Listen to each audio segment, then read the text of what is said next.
A museum's for looking at works of art, but it can also be a place for conversation with the community or encouraging new talent. All of that applies to the Museum of Fine Art in Boston and in particular to the Open House Monday on Martin Luther King Day. We'd like to welcome is our guest from the MFA, the Director of Volunteer and Community Engagement, Linda Apple. Thank you very much for being with us, Linda. Thanks for having me. This is not the first time you've been doing this on Martin Luther King Day. You started a while ago. Why celebrate this holiday with an open house? Well, we've been doing this particular event for about, I think, close to 20 years. And we want to have these free days on Monday holidays. We have several throughout the year where people can come in on when they may have a day off and celebrate community and art and culture. And MLK in particular, we want to recognize the legacy of Dr. King through performance art, art in general. We have grown our collection of African American art over the past 10 years, and we really want to share that with the community and have people come in and see that and be together and enjoy a day and be able to work with our community organizations, our community partners, which we do, and showcase their artwork. And so it's just a great way to open the museum, open the doors, and be accessible and bring in the broadest possible audience on that day. Well, for people who haven't been to this museum before, or at least not for a while, it's changed a lot, especially over the last decade or so. It has. And I've been there for almost 15 years, which is a long time, and I've seen a lot of changes, and it's really a dynamic institution. And I use the word institution, but it really is a living, breathing space. And when people come in, they can see art on the walls. They can see, on a day like this, they can see a performance, a musical performance, or they can interact with each other. They can create art with art-making activities. They can, we have restaurants there. It's a real social space where people can gather and talk about art and culture and just be together. And we have all kinds of programs throughout the year. This is just one of the many days that we have. And even if you come in on a Wednesday evening when the museum is free after 4 p.m., it's a great time to just wander through the galleries and see art, and you might run into a gallery talk or another performance or music, and that's going on all the time at the museum now. And could talk about some of the standards in the museum here. You have works by Ellen Rohan Crichton. You've had Archibald Motley, and talk about some of the other things that people might be looking for. Yeah, so we have over the past 10 years, as I said, we have grown our collection of African American art. So artists, art by artists of color, and specifically art by American artists who were largely ignored, and we were very lucky to get a collection of a local collector about 10 years ago, and then it's built on that. And so we now have one of the largest collections of African American art in the U.S. And so we are very proud of that. We want to share that. And we want people to be able to come in and see themselves in the art. And I think that's something that if you talk to someone, 20, 30, 40 years ago, they would not have been able to see themselves in some of the artwork on the walls at the museum, but now they can. And that for us is a way to build our audiences, build more followers and fans, and have people really appreciate what we're doing, and also for us to be more involved in the community. And this is one of the ways that we can do that. And of course, the other thing is that you look at one culture in one world, and then you look at the class distinctions, the Dutch artists. Yeah.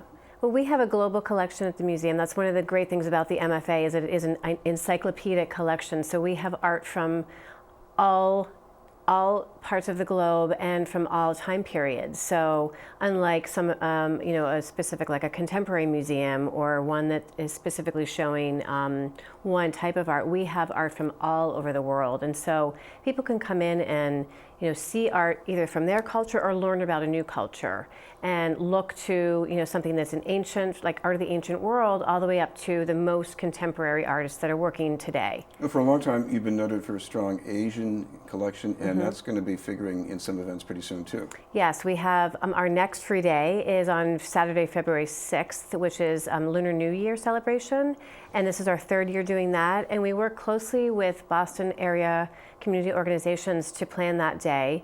And we're excited about that because we have all kinds of fun things happening that day, and we highlight the Lunar New Year and art from Korean, Chinese, and from Vietnamese cultures. And so we have lion dance performances, and we have tours of the Asian collection, and we'll have, again, art making, kind of like what we have on MLK Day, and people can learn about the way people celebrate the Lunar New Year in Vietnam or in China or in Korea, and have people from those particular countries are here, and they can join together and celebrate together. Also, pretty soon in the calendar is you're revisiting that controversial conversation about cultural appropriation. Now, artists seem to do this all the time. Yeah, sometimes they do it in a nice way, and sometimes maybe they don't. Yeah. But this is what the conversation's about. So the day after our Lunar New Year celebration on February 7th, we're revisiting something that happened over the summer.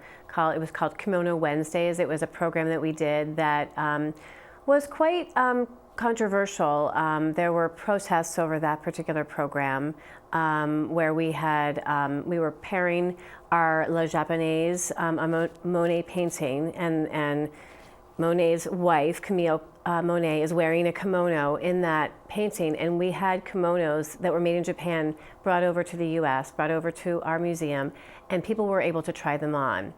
And some of there were some protests over that, over what some deemed cultural appropriation or insensitivity to that particular trying on of the kimonos in front of a it looked Western like a trivialization European, of the culture. Right, exactly. Right. So what we're going to do is have a conversation, an open conversation, a panel made up of a variety of people, academics and people, some of the protesters, and our museum director, Matthew Teitelbaum, will be there.